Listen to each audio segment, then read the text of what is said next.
பேரலை நேருக்கு வணக்கம். இன்றைய நேர்காணலில் வழக்கறிஞர் திரு வைரமுத்து அவர்கள் இணைந்திருக்கிறார். அவரோடு பேசலாம். வணக்கம் சார். வணக்கம். NDTV அது நேர்காணல்னு சொல்லலாம்னு தெரியல. அது ஒரு தனிப்பட்ட சந்திப்பு நடத்திருக்கிறாங்க. அதன் மூலமாக சில செய்திகளை சொல்கிறாங்க. விஜய் அவர்கள்கிட்ட நாங்கள் பேசியிருக்கிறோம். முதல் முறையாக ஒரு செய்தி சேனல் நாங்கள் போய் அணுகி பேசியிருக்கோம்னு சொல்லி NDTVலேருந்து செய்தியை வெளியிடுறாங்க.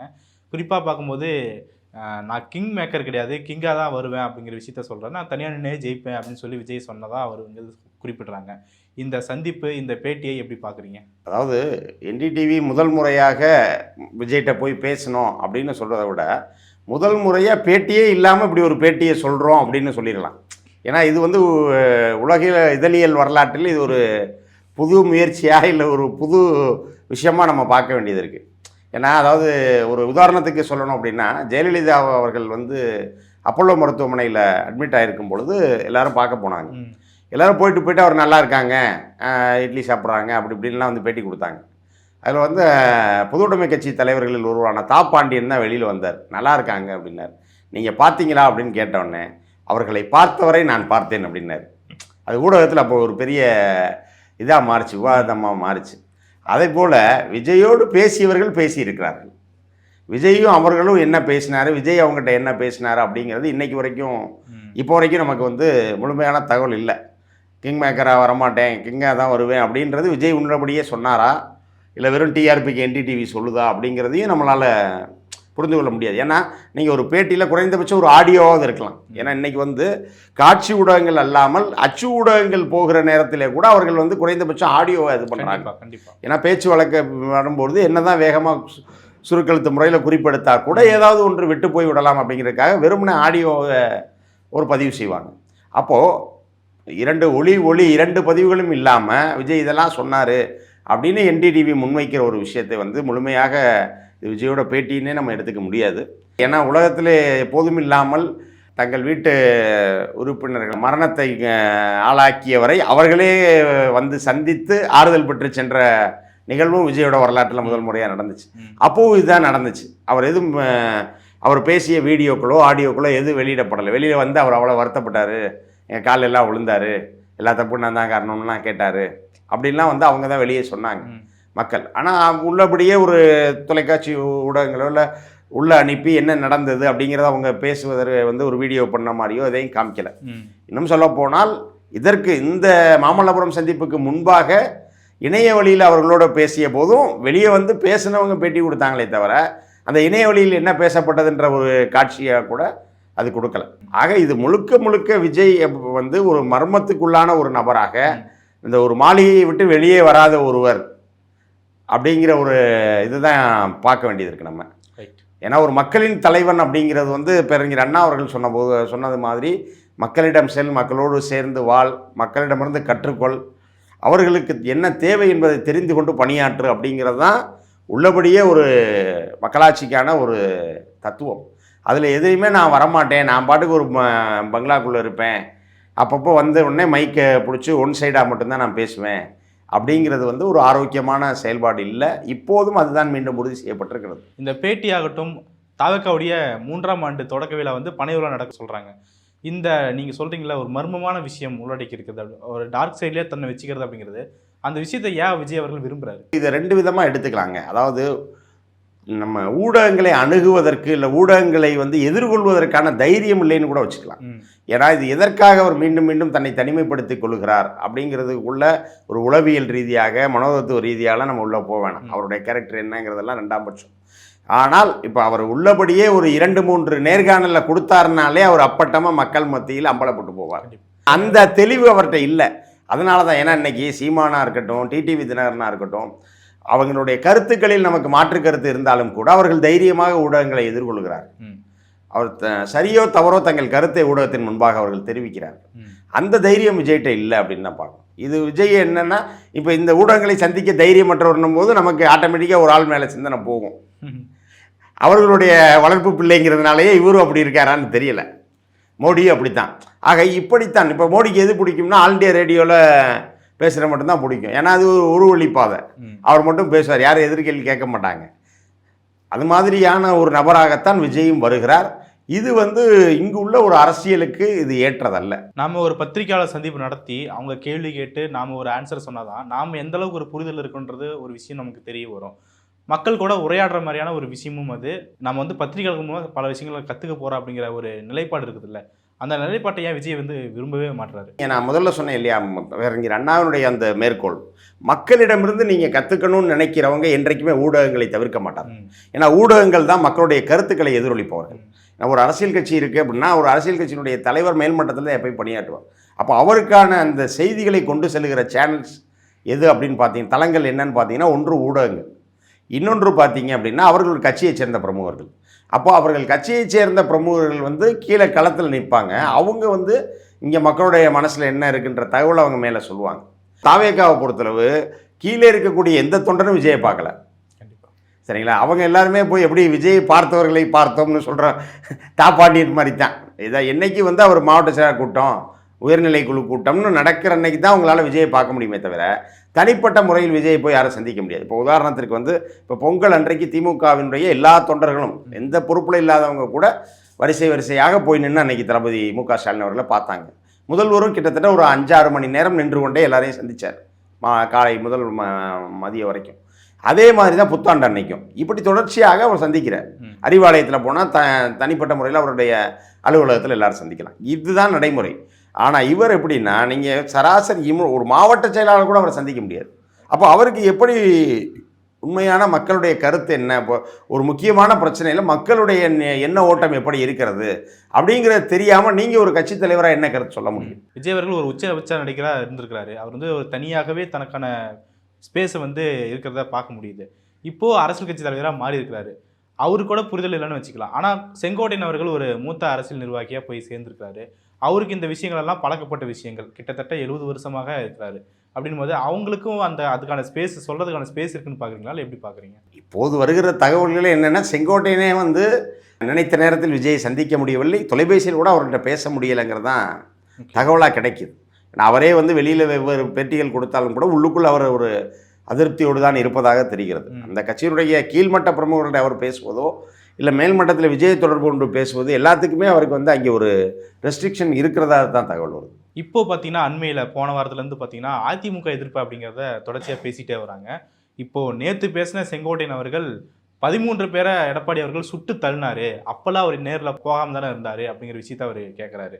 ஏன்னா எடப்பாடி அவர்கள் 41 பேரை அனாதையாக விஜய் விட்டுட்டு போயிட்டாருன்னு சொல்லி விமர்சனம் பண்ணியிருந்தார். அதுக்கான பதிலடியாக இதை சொல்லியிருக்கிறாரு. இப்படி அதிமுக எதிர்ப்பை தீவிரப்படுத்துவதன் மூலமாக விஜய் அவர்கள் அதிமுக ஓட்டை இன்னும் கவர முடியும்னு பார்க்குறாரா, இல்லை எப்படி புரிஞ்சுக்கிறோம்? அவங்களுக்குள்ளான அந்த பேச்சுவார்த்தை இன்னும் முடிவடையவில்லை. அதாவது கூட்டணிக்குள்ள விஜய் வருவார். ஏன்னா இப்போ இன்னைக்கு 41 பேர் மரணத்துக்கு விஜயும் காரணம், விஜய் அன்னைக்கு எல்லாரையும் அனாதையை விட்டுட்டு போயிட்டாருன்னு சொல்கிற எடப்பாடி அன்றைக்கு சம்பவம் நடந்தபோது செப்டம்பரில் என்ன சொன்னார்? ஒரு துளி கூட அவர் விஜய் மீது எந்த கட்டணமும் தெரிவிக்கலை. அதற்கு மாறாக திமுகவினுடைய எதிர்ப்பை விஜய் சமாளிக்கணும்னா அவர் அதிமுக கூட கூட்டணிக்கு வரணும். அதாவது நீங்கள் கிராமங்களில் ஒரு பாட்டு பாடுவாங்க, அதாவது இந்த ஒப்பாரி பாடல்கள்னு, இறந்த வீட்டில் அந்த ஒப்பாரி பாடல்லையே வீட்டில் என்ன இருக்குது, நீ இதை எடுத்துக்கோ நான் இதை எடுத்துக்கோன்னு பிரிக்கிறதை அந்த ஒப்பாரி பாடல்லையே சொல்லும். இந்த இதில் பந்தலில் பாவக்காய் இருக்குது, இது நீ எடுத்துக்கணும், இல்லை இது எனக்கு வேணுன்ற மாதிரியான சகோதரிகள் இருவர் தங்களுடைய தாய் மரணத்தில் பாடுவது மாதிரியான ஒரு ஒப்பாரி பாடல்கள்லாம் இருக்குது. அதை போல் அந்த கரூர் துயர சம்பவத்தில் கூட அதை காரணம் காட்டி விஜய் தன்னோட கூட்டணிக்குள்ளே வந்துடணும், அதை வச்சு தான் அதிகாரத்துக்கு வந்துடணும் என்றெல்லாம் ஒரு எண்ணத்தில் தான் எடப்பாடி செயல்பட்டார். இன்னும் சொல்ல போனால் அதிமுக காரர்களே தாவேகா கொடியை வச்சுக்கிட்டு போய் நின்றாங்க. இயற்கையாகவே இந்த கூட்டணி அமைந்து விட்டதுன்னு சொன்னார் எடப்பாடி. இன்னிலாம் அறிவிக்க வேண்டியதில்லை, இந்த கூட்டணி இயற்கையாக அமைந்து விட்டதுன்னெலாம் சொன்னார். ஆனால் அப்படி சொல்லிவிட்டு இன்றைக்கி அவர் ஏன் 41 பேர் மரணத்தை பேசுகிறாருன்னா, அவர்கள் எதிர்பார்த்ததை போல் அந்த தேசிய ஜனநாயக கூட்டணியினுடைய அந்த முதல் கூட்டத்துக்கு விஜயையும் கொண்டு வந்துடணும் கூட்டணிக்கு நினச்சாங்க. அது முடியலை என்பதால் இப்போ விஜய் அவர் விமர்சிக்க தொடங்கி இருக்கிறார். இல்லை, அதிமுக ஒரு 50 ஆண்டு கால பாரம்பரியமிக்க ஒரு கட்சி, அவங்க போயிட்டு இந்த மாதிரியான தவறான கணிப்பை பண்ணியிருக்க முடியும்னு பார்க்கலாமா? 50 ஆண்டு கால பாரம்பரியம் மிக்க கட்சிங்கிறத மறந்துட்டு தானே அவர் நேற்று வந்தவன்ட்ட கெஞ்சினர். உள்ளபடியே தாவேக்கா தான் அவரை நோக்கி போயிருக்கணும், நாங்கள் கூட்டணிக்கு வர்றோம் அதிமுகவுடன். இன்றைக்கி சேருகிற கட்சிகளும் அதே நிலைமை தான். எடப்பாடியை பார்த்த தினகரன் சேர்ந்தார் கூட்டணியில். தினகரன் கூட்டணியில் சேர்ந்து விட்டார் என்பதை அறிவித்தது யார்? பாஜக தான் அறிவிச்சு. எடப்பாடியை நோக்கி யாரும் போகல. அங்கே எடப்பாடி வேறு வழி இல்லாத நிலையில் இன்றைக்கு அவரை தலைவராக காட்டிக் கொண்டிருக்கிறார்கள். அப்போ அதே நிலைமை தான் ஒரு 50 ஆண்டு கால கட்சி. அம்மையார் ஜெயலலிதாவை பார்த்து கைகட்டி நின்றார் விஜய். தலைவா படத்தினுடைய அந்த வெளியீடு தாமதப்படுத்தப்பட்ட போது கையை கட்டி நின்று அவர் பேட்டி கொடுத்ததெல்லாம் பார்த்தோம்.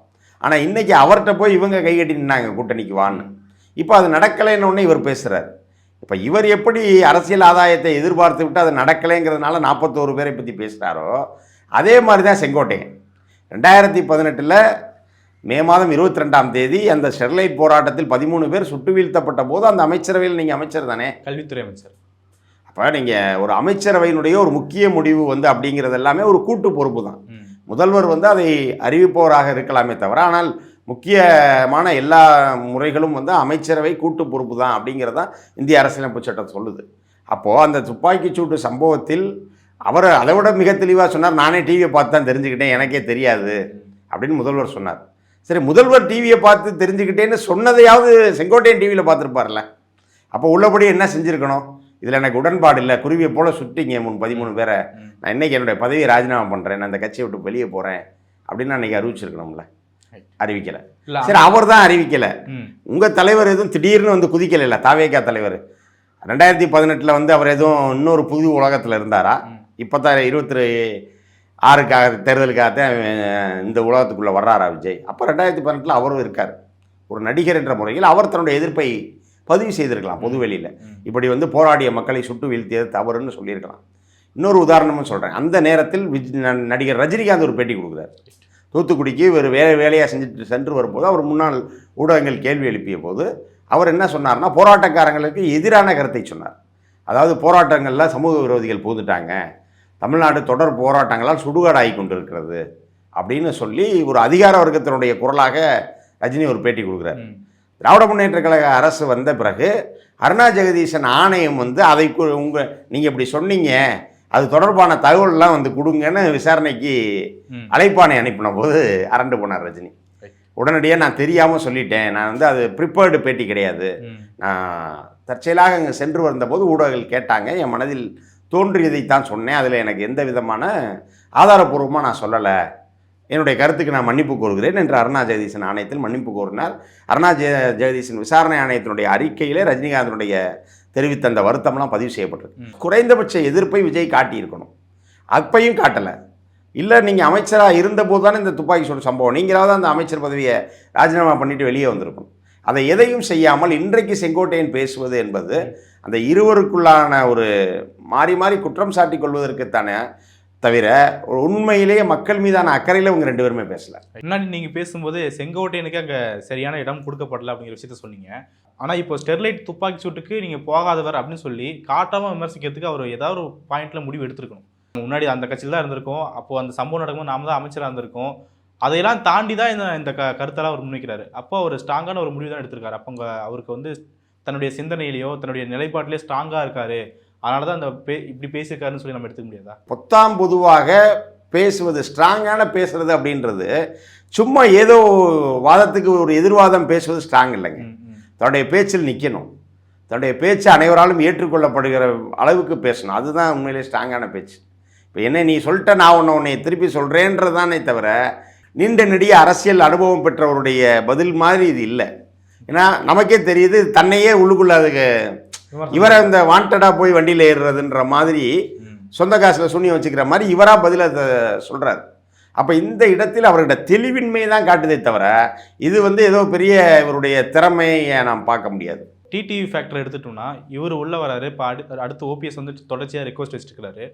இந்த ஒரு பலம் தான் வந்துட்டு எடப்பாடிக்கு ஒரு நம்பிக்கை கொடுத்து விஜய் நம்ம ஓப்பனாக எதிர்க்கலாம் அப்படிங்கிற நம்பிக்கை கொடுத்துருக்குன்னு பார்க்குறீங்களா? டிடிவி உள்ளே வந்துட்டாரு, அதனால நம்ம நிறைய தொகுதி ஜெயிச்சிடலாம் அப்படின்னு எடப்பாடி நினைக்கிறாங்க. தேசிய ஜனநாயக கூட்டணி இதை ஓப்பனாகவே சொல்லுது. ஆனால் இவங்க எந்த புள்ளிவரங்களை வச்சு சொல்கிறாங்க அப்படின்னா, அமமுக கடந்த 2021 சட்டமன்ற தொகுதிகளில் பெற்ற வாக்குகளின் அடிப்படையில் சொல்கிறாங்க. இப்போ உதாரணத்துக்கு மதுரையில் உசிலம்பட்டி தொகுதி, அதே போல் வந்து தினகரன் போட்டியிட்ட கோவில்பட்டி, ராமநாதபுரம் மாவட்டத்தில் முதுகுளத்தூர், மதுரையில் மேலூர், இப்படி குறிப்பிட்ட சில தொகுதிகளில் ஒரு கணிசமான அளவிலுக்கு அப்போ அமமுகவுடைய வாக்குகள் வந்தது. அப்போ அதற்கெல்லாம் காரணம் என்ன அப்படிங்கிறத பார்க்கணும். அதற்கான காரணங்கள் வந்து முழுமையாக தினகரனுக்கான ஆதரவு வாக்குகள் இல்லை, தினகரன் எந்த இடத்துல எந்த கூட்டத்தில் நின்னாலும் அந்த வாக்கு அப்படியே டிரான்ஸ்ஃபர் ஆகும் அப்படின்னு நம்ம எடுத்துக்க முடியாது. அதாவது தினகரனை பிடித்து வந்தவர்கள் இருக்கிறார்கள். தினகரனை பிடித்து வந்தவர்களில் சமுதாய ரீதியாக தினகரனை பிடித்து வந்தவர்கள் இருக்கிறார்கள். ஏன்னா சசிகலாவினுடைய சாம்ராஜ்யத்துக்கு சரித்து விட்டு அவர்களுக்கு துரோகம் செய்து விட்டு வந்தவர் எடப்பாடி. அப்போ நம்ம சசிகலா சார்ந்த சமுதாயமே எப்படி முடிவெடுக்குதுன்னா எடப்பாடிக்கு எதிராக மாறணும்னு முடிவெடுக்குது. அப்போது அப்படிப்பட்டவர்கள் இன்றைக்கு தினகரன் ஏற்றுக்கொண்டார் என்பதற்காக அவர்கள் எல்லாரும் ஏற்றுக்கொள்வாங்கன்னு எதிர்பார்க்க முடியாது. தென் மாவட்டங்களில் கணிசமாக இருக்கக்கூடிய அந்த சமுதாயம் வந்து இன்றைக்கும் எடப்பாடிக்கு எதிராகத்தான் இருக்கிறது. இது எடப்பாடி தெரிஞ்சிருக்கும்ல, அப்போ எப்படி டிடிவி ஏற்றுக்கிட்டார்? அதற்காகத்தான் டிடிவியை வந்து இப்போ கூட்டணிக்குள்ளே அவர் இணைச்சிருக்கார். ஏன்னா அதிலிருந்து சில வாக்குகளாக நமக்கு வந்தால் போதும். ஏன்னா இதற்கு முன்பாக தினகரனையும் ஓபிஎஸ்ஸையும் சேர்க்கவே மாட்டேன்னு சொல்லிட்டு இருந்த எடப்பாடி தினகரனை சேர்க்கும் முடிவுக்கு வந்ததுக்கு காரணமே அந்த தோல்வி பயன்தான். இதன் மூலமாவது நம்ம தோல்வியிலிருந்து கொஞ்சம் தப்பிக்க வாய்ப்பு இருக்கா அப்படின்னு பார்க்குறதுக்கு. இன்னொன்று வந்து எந்த புதிய கட்சி வந்தாலும் ஆண்டு கொண்டிருக்கிற இல்லை ஆண்ட கட்சிகளுக்கு எதிராக ஒரு வாக்கு வந்து அப்படியே புதுசாக வர்றவங்க என்ன நினைப்பாங்கன்னா, இவர் புதுசாக வர்றாரு, இவருக்கு ஒரு வாய்ப்பு கொடுத்து பார்ப்போம் அப்படின்னு பார்ப்பாங்க. இப்படியான வாக்குகள் தான் அமமுகவுக்கு அப்போது விழுந்த வாக்குகள். இவங்க என்ன நினைக்கிறாங்கன்னா, அமமுக வாக்கு அப்படியே வந்து சேர்ந்துரும், அப்போ அந்த இடத்துல நம்ம திமுகவோட முன்னாடி போயிடுவோம் அப்படிங்கிற ஒரு கால்குலேஷனுக்கு தான் இவங்க போகிறாங்க. ஆனால் அது கண்டிப்பாக முடியாது. இன்னும் சொல்ல போனால் தினகரன் வாக்குகளை பிரித்த நேரத்திலும் கோவில்பட்டியில் அதிமுக தான் ஜெயிக்குது. இப்போ அதிகமான வாக்குகளை வந்து கோவில்பட்டியிலே தினகரன் பெறுவதற்கு காரணமாக இருந்தவர் வந்து அந்த தொகுதிக்கு உட்பட்ட கடம்பூர் சின்ன ஜமீன்தார் என்று சொல்லப்படக்கூடிய மாணிக்கராஜா என்பவர். அவர் தான் அமமுக துணை பொதுச் செயலாளர் இருந்தார். இன்னைக்கு அவர் வந்து திராவிட முன்னேற்ற கழகத்துக்கு வந்திருக்கிறார். பெரும்பான்மையான அந்த சமுதாய மக்களுடைய ஆதரவை பெற்றவர் அவர். அதே போல் வந்து இப்போ இவங்க அந்த ஒரு கால்குலேஷனுக்கு சொல்கிறது நாங்குநேரின்னு ஒரு தொகுதி சொல்கிறாங்க. நாங்குநேரி தொகுதியில் அப்போது போட்டியிட்டவர் வந்து பரமசிவ ஐயப்பன் என்பவர் மாணிக்கராஜாவுடைய மருமகன். அவர் இப்போது திராவிட முன்னேற்ற கழகத்தில் இருக்கிறார். இப்படி பலர் வந்து ஆட்டோமேட்டிக்காகவே இங்கே வந்துட்டாங்க. அதனால் இவங்க நினைக்கிற அந்த வாக்குகள் அப்படியே இங்கே டிரான்ஸ்ஃபர் ஆகாது அப்படிங்கிறதான் யதார்த்தம். பல்வேறு விஷயங்களை பார்த்துட்டீங்க. மிக்க நன்றி. வாய்ப்புக்கு நன்றி. வணக்கம்.